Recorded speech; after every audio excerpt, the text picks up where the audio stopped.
baby mother and your baby father, they were your first altar.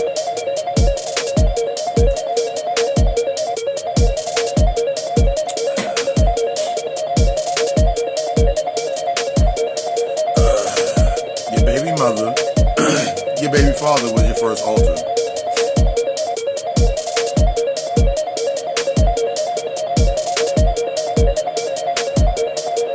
Your job is an altar.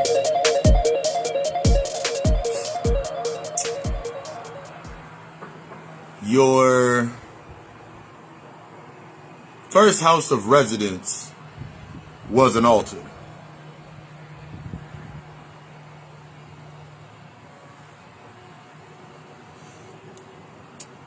Your first house was an altar. Your first job was an altar.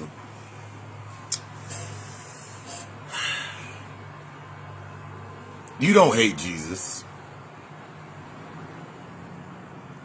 You hate everything behind what symbolizes based on how you got control, how you were indoctrinated.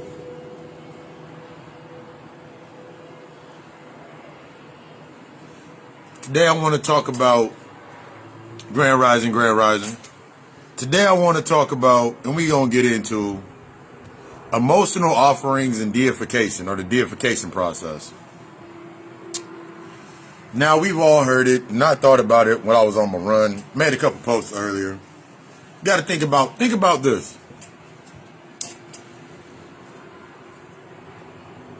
Your bloodline is super important to understand. There's a difference between taking in information. There's a difference between taking in information to feel good, like, ooh, you got a sense of self.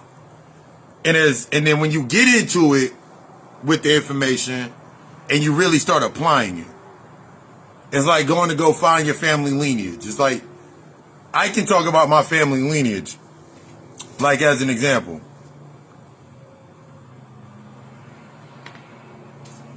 Give you an example. If I know because of my bloodline, my grandmother was a conjure woman. She was a practitioner of hoodoo. She was a conjure woman. She was a bruja. She was in that space. That's cool. I know that. I now feel good about myself because I know this. I now feel good. I know I have a sense of direction. But as I talked about yesterday, just because you moving doesn't mean you're going anywhere. Just because you're moving don't mean you're going anywhere. So, to look at that aspect, and my grandmother being of that's of the bloodline, I have to understand not only romanticizing it about, ooh, I'm a shaman. No.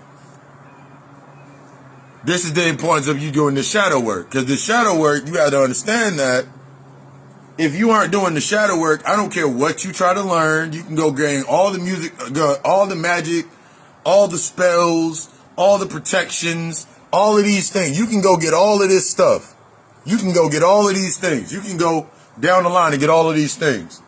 But until you do that shadow work, you don't even understand that all you're doing is to become a god, to become a goddess, to become this deity. You're nothing but more than a subordinate.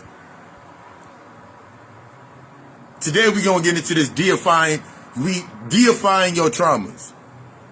Your mother and your father, your parents who raised you, they were your first deities. The first deities that you came into. We always want to talk about the black woman as God. Okay, let's talk about it. Lucifer's amped today. But you got to understand that. They were your first altar. They were your first altar. They were your first deities that you came in contact with. Whether they are conscious, whether you want to call them conscious, sleep, awake, whatever. They're your first altar.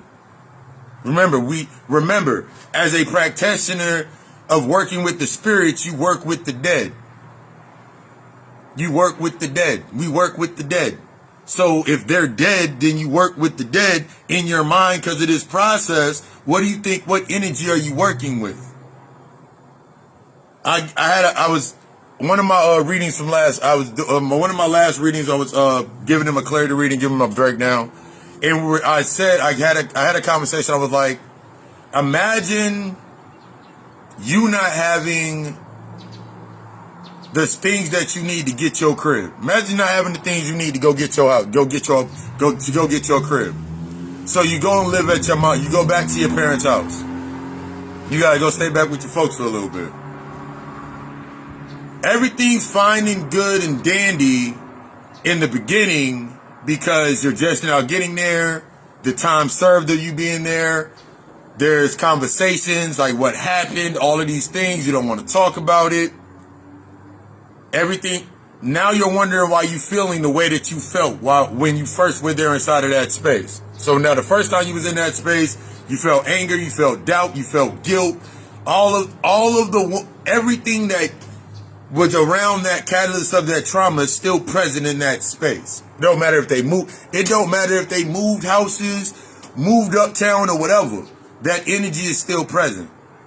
So now you start acting up. Let's say you start acting up and then you like, look, I'm grown. But they say as long as you're under this roof, all you're hearing is the echo of, as long as you're under this house, you listen by these house's rules. What if you actually started abiding by the rules? Because you abided by those rules before. You abided by those rules before. And remember, this is positive and negative. Remember, you abided by those rules before. You abided by those rules in the way of escape. So if you haven't faced all the shit energy that's in there, you still got to feed it the same way. So now all you thinking about is escape. So now everything you learned up to that point, that's the offering you bringing back to the original altar. That's the altar. Whether you living with your parents or not, or whatever. Every time your mother asks you for money and you feel guilty, whether you give it to her or not, you feel guilty about it or not, you just gave the offering to the deity. Because remember, just think about it like this. You say, I ain't got the money to give your mama, and then you're saying you're trying to work hard. This is exactly why I work, because it is this and this. You just gave an offering back to your deity. You just gave an offering back to your deity. So let's think about emotional attachment. So now, since that's been your process of thought the entire time, and you got to keep bringing things from the seen into the unseen, that's when you come into your spiritual sense. You're bringing the unseen into the real world. You keep creating these variations as you go down the line. So the way that you learn that you don't want your mom, now you have this idea or image in your mind. If your mother, it don't matter if your mother was in the masculine ass, sitting in the masculine seat, meaning she has knowledge that she won't tell you, or the way your father was in the feminine seat, in the aspects of you not understanding emotion because of emotional wounds, that's what you acting out based on action supplying to man. You can't get no more than what you went into your shadow. So now you're wondering in this aspect, why when you look at yourself, everything that you seem to do seems to be surface level. Everything that you seem to do seems to be surface level. Everything that you seem to do is only on the surface. Because you're not ready to deal with that. So now, let's go into that space. Now you got your first baby mother and baby father. First kid, first wife, first whatever.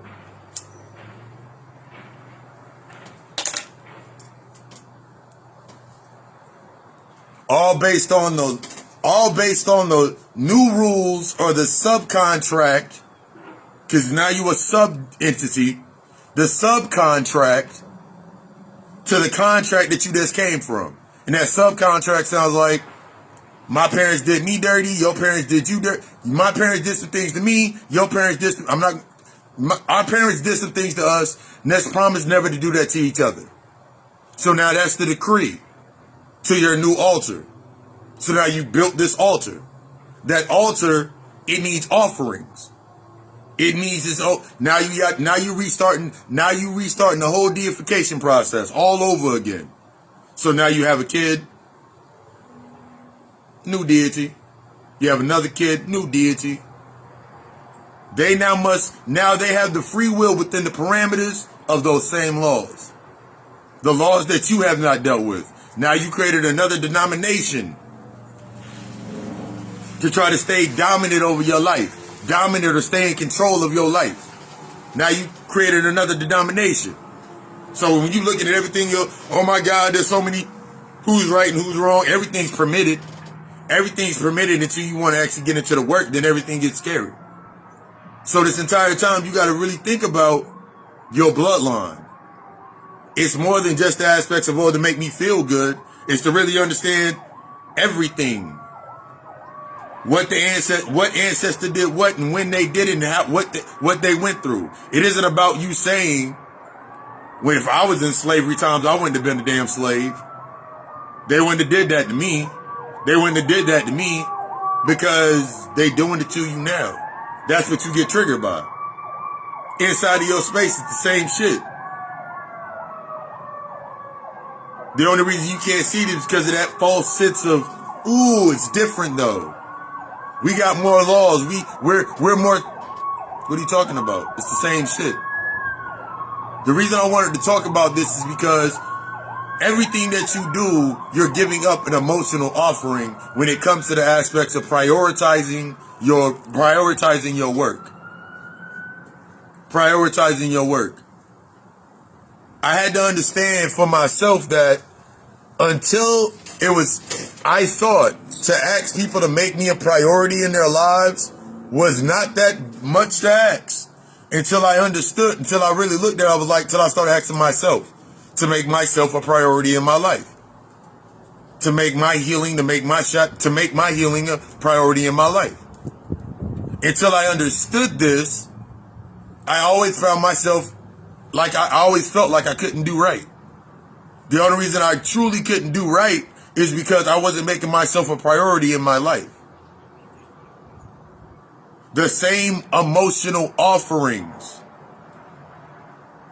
that I was giving everybody else, same emotional offerings that I was giving everybody else, were the same emotional offerings, or of the same emotional offerings that I was giving my mother, giving my sisters, giving my brother, giving family.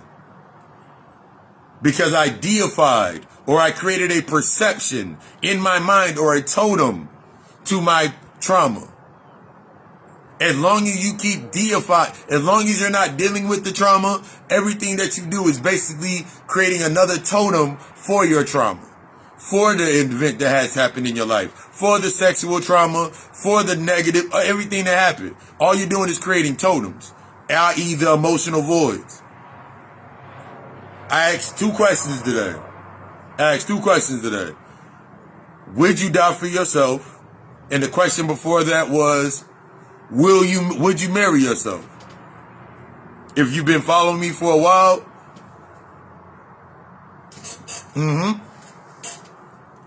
yeah.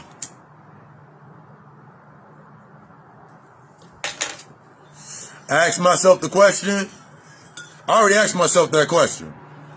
Would I marry myself? I said, yeah. Been married to myself since August 16, 2020.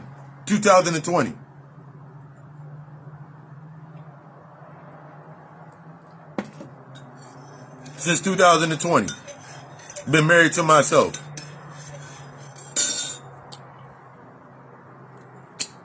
Once I did that process, and I went through that process, and I go through that with my clients, all the time, like going through the marriage process, marrying yourself. We go through that whole process in the shadow work therapy. Once I started doing that, everything made sense. I wasn't bound to anything. I wasn't bound to anything because I binded myself to me, to my energy, to myself. My energy was truly bound and in balance to me. It was an ownership to me. But I've asked myself that question before, and like most people will say, like, nah, I wouldn't marry myself, or I would. Or I would marry myself, but I know I need a lot of patience, or I got a lot of problems, or I got a little of this. Then don't say you're going to marry yourself. It's not, this question is not based on you saying yes, then a bunch of reasons, or no, then a bunch of reasons. It's coming to that clarity with yourself and saying, you know what? No, I wouldn't marry myself. I would date myself. I would get to know myself. I would court myself. Because I courted myself for over 7 years. I courted myself for over 7 fucking years. And that was after the first layers of shadow work. When I actually started courting myself. Because before that, we were acquaintances. We were just acquaintances. I had to accept that. This is a process. I had to accept we were just acquaintances. We meet up for coffee. We meet up to go eat some food. We meet up. And I had to accept that that's what I was doing in every space that I was in. I had to take myself out of this mindset of the relationship outside of me was toxic. The relationship, the front. But I had to understand that those were just altars and totems and new trinkets that I was building as my traveling altar to my first altar, to my first deities, to the first people that I deified, that were deified and giving. So I'm making emotional offerings to them the same exact way. So now in every space that I go into, remember, we had a good and bad. If you ever know, I remember thinking some of the times, like, I remember not giving my mom any money when she would ask for it, and I would feel guilty. And then I called myself working hard. Now I'm going to work even harder. I'm just going to avoid her. But I was able to avoid her. I was able to avoid her, not deal with her, not understanding that that was the blessing from the offering, the emotional offering. I fed into the guilt. I fed into what I did not understand. So I fed into it, got my offering, got my blessing. Or my curse, two sides of the same coin. Even when it came to the aspects of, think about something like this. You ain't got no L's, you ain't got none of your shit that you need to get you a car. And then your mother, your father, family member, they help you get the car. They help you get the car. Then they ask you for some money later on and you say no. Then all of a sudden, now your car stopped working, or they get real mad and they take you off the insurance, and then you get pulled over and you ain't got no license, there ain't no insurance, they gotta lock you up. Who are you gonna blame? I can't believe my mom did that. I can't believe my parents did that to me. It wasn't them doing it. You're looking at it from the physical. That's the spiritual aspect. You denied an offering to continue what you were doing. That's what happened. You denied an offering and you didn't get what you were, so you stopped getting what you were getting. All in the aspects, this is when we get deep into the soul ties and how you keep making these contracts. And now you got baby mothers and baby fathers. And you're wondering why, now you're sitting there looking at yourself like, why can't I seem to get somebody to love me for me? Better go back to that first altar. Better go back to that altar that you created. Not in the sense of going back to that altar and being like, I would never get back with my ex. I didn't say that. But you better go back to them and thank them. Can you thank them? Can you thank your ex? Can you thank your baby father? Can you thank your ex-wife? Can you thank them? Are you at that point yet? Can you at least forgive them? Can you apologize to them? Can you accept? Have you acknowledged? See, those are the steps. Because once you make the acknowledgement and you come into true acceptance, the true acceptance is you taking accountability, you taking that responsibility and that accountability, allowing that shit to crack you over the head. Crack that over the head, and you go in there and make that state of apology. See, every time people think about apologies, you're thinking about it as saying you're sorry. They don't mean it. An apology is never, every apology is an opening or a decree to a conversation. It's not for the other person. You really gonna have to understand that. Because now I can go and apologize to someone because I know it's a decree to invest into changing behavior. I'm taking accountability for my behaviors. And from this point, I will assess. I will take that moment of self-assessment. I'm going to take that moment of learning with myself. So everything that you say, I'm going to take in, I'm going to listen to. Exactly.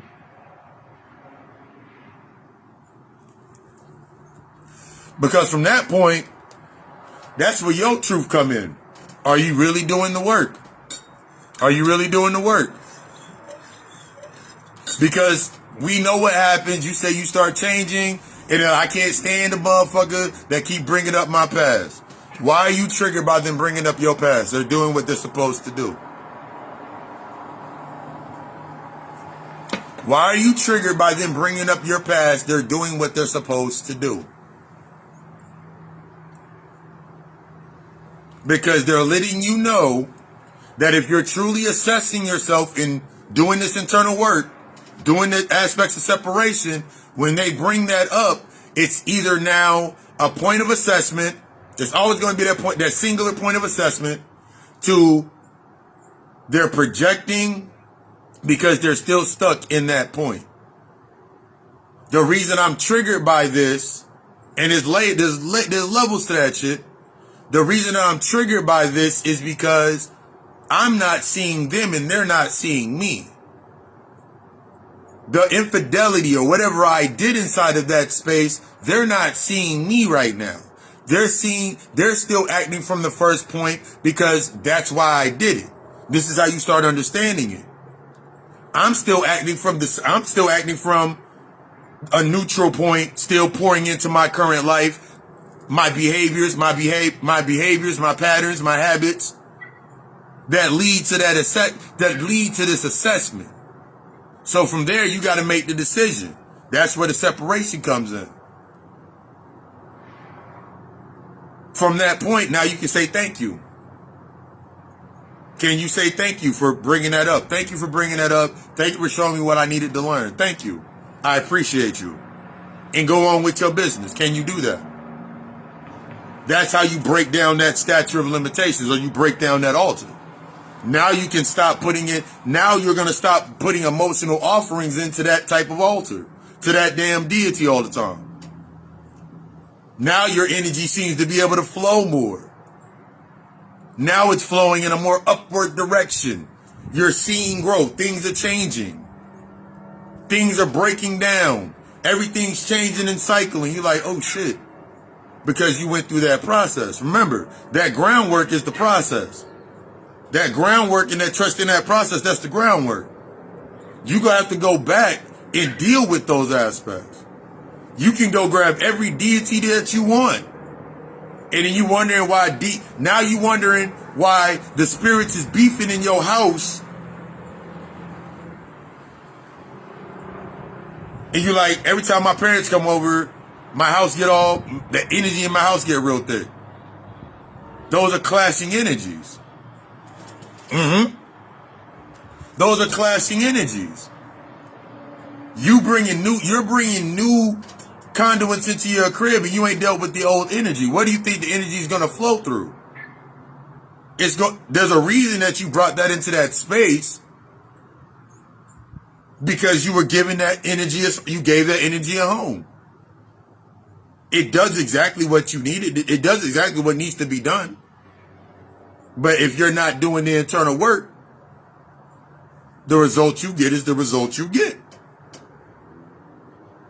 When you start doing the internal work, you start understanding, oh, that's the result that I needed. I'm in gratitude. This is how you switch from that mindset of I got to do this and I got to do this. If I ask you a question, I asked the question in it's on my TikTok. I was like, imagine being outside of your house, or you in the crib. Imagine you in the crib, and all of a sudden there's a big box left at your front door. Big ass box left at your front door. You pull the box in, it got your name on it. You pull the box in, you open up the box, nothing but packing peanuts, So you going through all the pack of peanuts, you still don't feel anything, dump all the pack of peanuts all over your floor, and all of a sudden there's bubble wrap wrapped around something. You bust open the bubble wrap, you open up the bubble wrap, and inside the bubble wrap is a dollar bill. Inside that bubble wrap is a dollar bill. That dollar bill is your unassessed emotional value. Your unassessed emotional values, your traumas, everything you ain't dealt with. All that packing popcorn that's in that box, that's all of the thoughts that you keep going around with trying to make yourself sustain your identity. In that box, that's the identity. You'd be pretty fucking pissed that someone did all that shit just to send you $1. But that's what you do every time you walk outside of your door and you don't assess your shit. That's what you do every time you walk outside the door and you ain't assessing your shit. We're not talking about the ones that have no idea.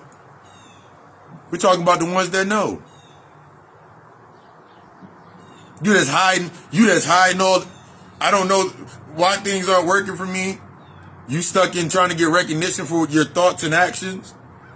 Because you want somebody to make you a deity. The reason that you yell it out so much is because you want somebody to believe it. Because if they believe in you, remember we've seen, what's the name of that movie? The movie with Santa Claus and Jack Frost and all them motherfuckers? The animated joint? If they don't believe in you, then you die. You want somebody to believe in that identity so bad so you can be deified as who you are. You want somebody to comply to you so bad and make you a priority. All that is the inner child undisciplined as fuck. You need to... Now you're losing power. Exactly.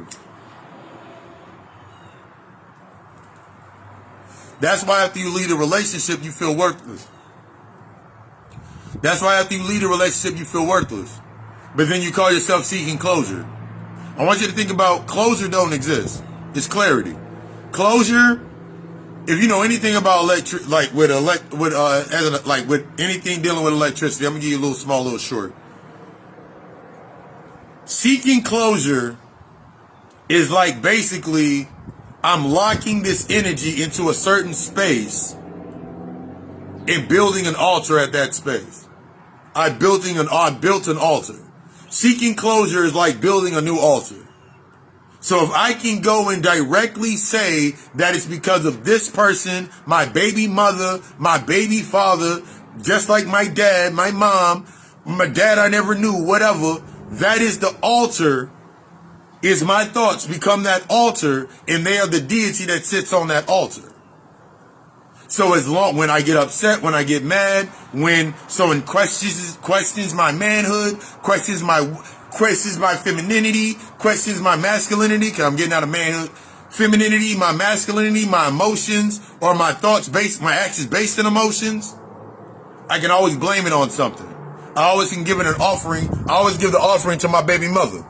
I always give the offering to my baby father. You're always going to get an offering to them. That's why they're still so present in your life. That's why they're present in your life. And then every once in a while, you feeling down and out, and you might go over and consummate the offerings that you've been giving them to your baby mother, your baby father. And then you end up, depending on how strong that energy was, you end up making another kid.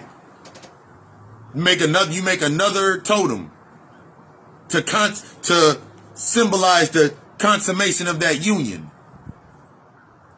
Some of y'all got unions and you ain't even dealt with. But what if I never had kids with them? There's still some conduits there. There's still something there. Whether you had kids with them or not, there's niggas out. You got niggas out here right now. You got niggas out here right now that got whole places in their name for their baby mothers and for that chick. You got whole chicks out here got whole utility bills in their name. Call themselves holding their man down. That's your altar. I don't care where you try to go, that energy is going to be locked. Always sending your energy back to that altar. We've seen it in the movie Boys in the Hood. Etheric up all day. You saw it in Boys in the Hood.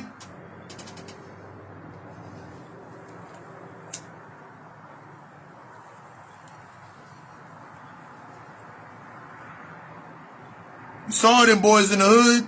You saw it in Baby Boy.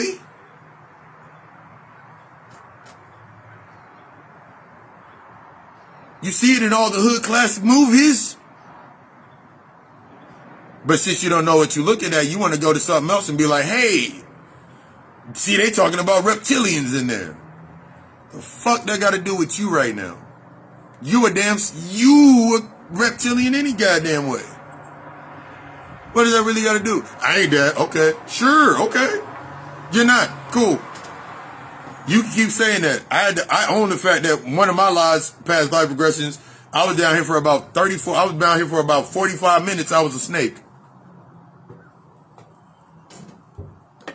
I was down here for an hour as a deer. I was down here for 3 days as an owl. Stop this. Every time you're doing, you denying aspects of yourself. Everything that trigger you, the only reason it's triggering you is because an aspect of yourself you don't understand. You ain't willing. Where you're not willing, you will create a false sense of responsibility to give yourself a false sense of progress. You will give yourself a false sense of responsibility to give yourself a false sense of progress. That's what the totems that you keep creating based on those emotional voids are. It's not bad, no, it's good. It's just accepting what you did so you can change the course. So you can change the sequence. So you can face the sequence. So you can deal with the sequence. Instead of you keep doing the same thing. Because you got stuck within time. Like, well, at this age, I want to be this. And this age, I want to be this. That's why I asked that question. Would you marry yourself? Would you marry yourself?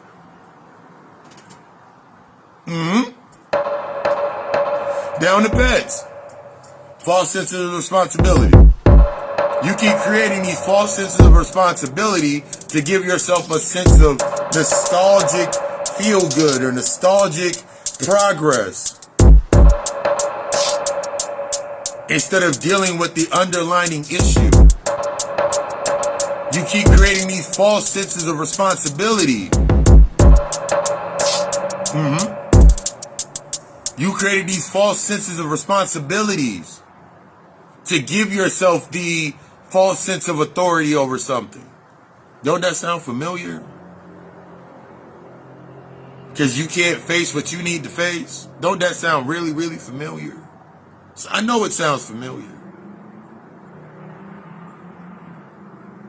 All because you keep deifying shit and making sub-deities of yourself over and over and over again, not realizing that when you go read the story about Yadaldabaoth, Pistis de Sophia, it's talking about you.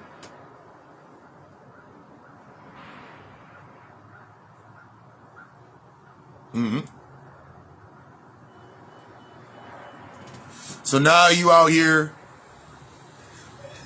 trying to create that better life.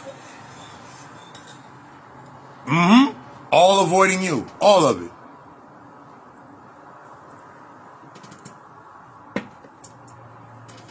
I'm going to go, okay.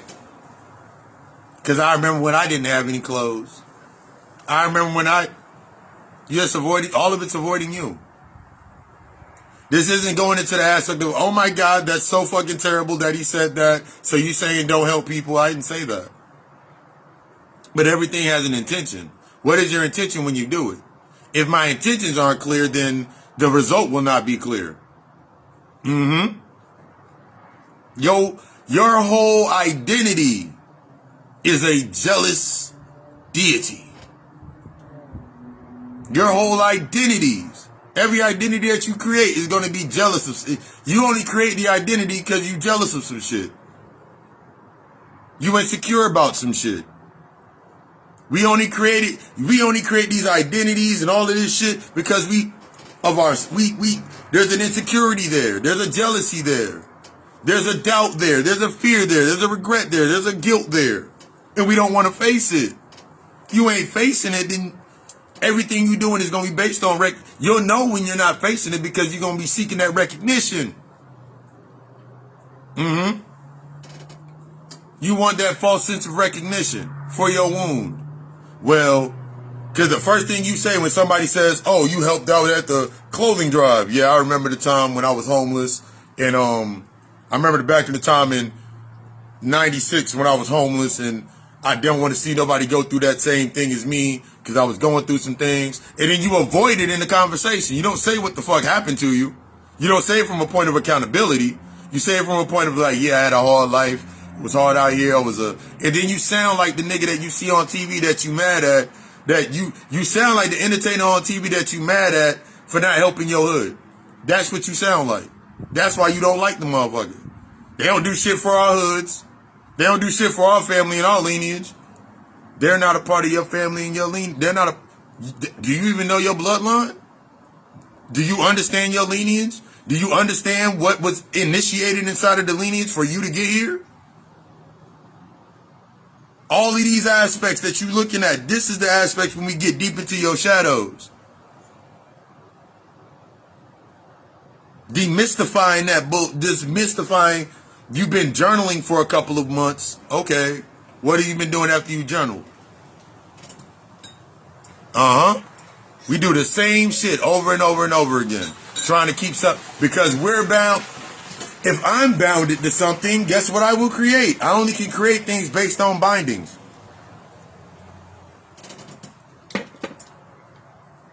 I only can create things based on bindings every day. That's all I can do. All I can do is create my own bindings in my same space. All I can do is continue to create.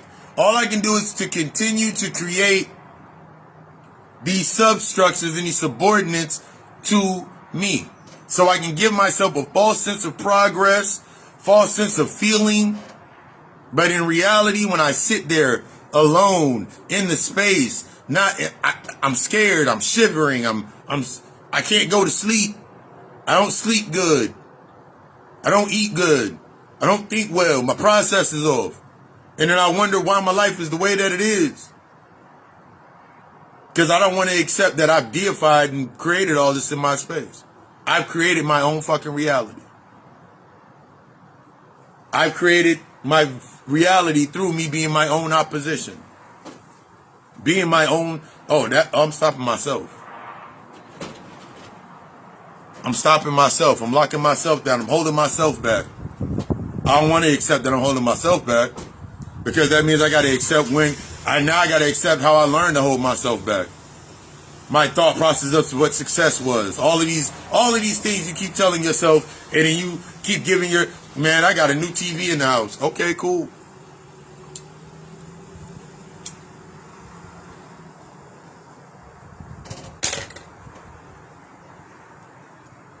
I always say it. You've always been in alignment. You've always been in balance. You've always been consistent. But what degree of alignment are you in? The lower level of in this narrative of now, the lower level of alignment will be the hustle, the struggle mentality, the struggle to survive, the eat to survive. The higher level would be eating to live. The process of how to think and not what to think. Coming into alignment, being able to take accountability of my thoughts. You've always been consistent. The lower levels of consistency are distractions for comfort. So then we get into thinking about the aspects of food drives and giving out turkeys to the kids and shit of that nature. The higher level would be the disruptions teach me my discipline. So instead of me sitting there thinking I gotta give out the shit to the hood, what about if I really give my real time to the hood? Oh shit, if I really give my time to the hood, that means I gotta stop doing what I'm doing over here that means I gotta stop avoiding some shit. That means I really gotta start putting in real work. That means I gotta relinquish recognition. That means I gotta accept that I wasn't in alignment, I was confining myself. That's how I got locked up. That's how this shit keep happening to me. I keep creating the altars, deifying whatever, putting the deity into that space. Uh-huh. Exactly. The point of the left-handed path is not to forget the right hand. The point of the left-handed path is to learn the right hand.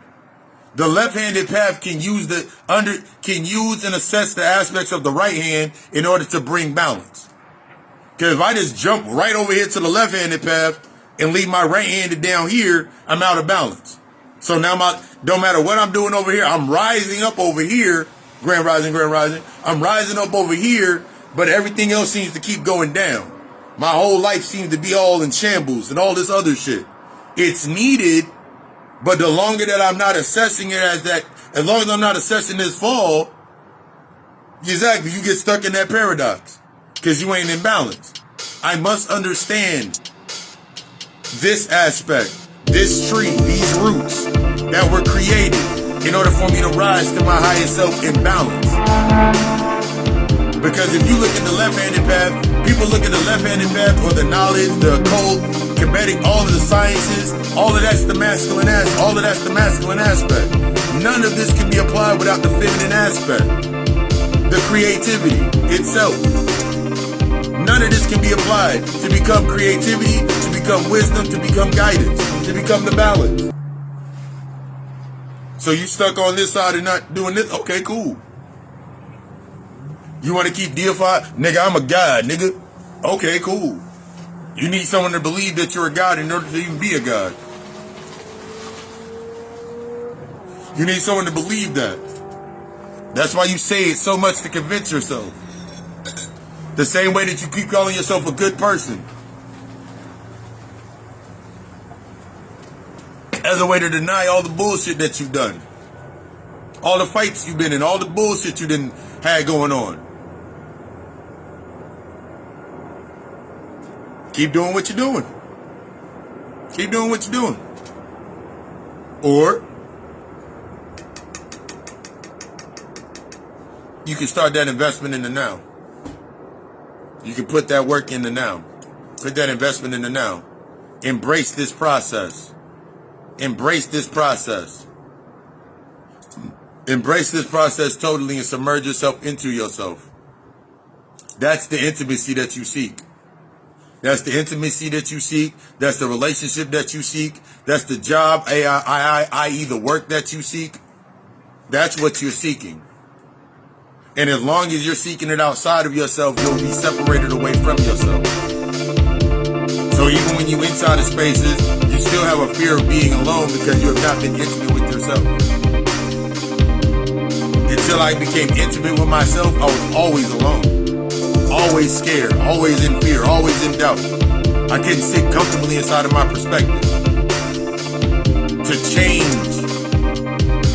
and invest into the changes, to change the oncoming results all the time. Just sat there all the time, mad, upset, avoiding it, not wanting to find it, just doing the same shit over and over and over again.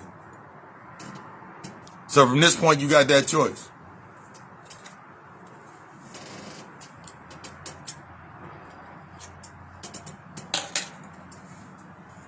Because I just want you to be the best. I desire you to be the fucking best. This week on the God Hour podcast, we got deep into the aspects of the degrees between the art of transmutation and understanding aspects of the difference between disassociation with self and coming into the power of attachment to come into that. Yeah, we got into the degrees of transmutation. First, understanding how you disassociated yourself from yourself, not going in balance with your masculine and feminine. When I woke up today, I can't snap. I can't snap my fingers worth shit. When I got up today and I was sitting in the car, when I was like going in the bath, after I did my meditation, I'm standing in the mirror. I had Prince. I'm sitting there dancing. I'm like, nigga, I can't snap. But I'm sitting here snapping and dancing. Like, you going into that space. That's like when we think about our teachers, they took you into that room. What are you doing in the room? What are you going into the room with? When you go into that space, what are you doing into that room? You want to go stand in it? Yeah, it's dark in here.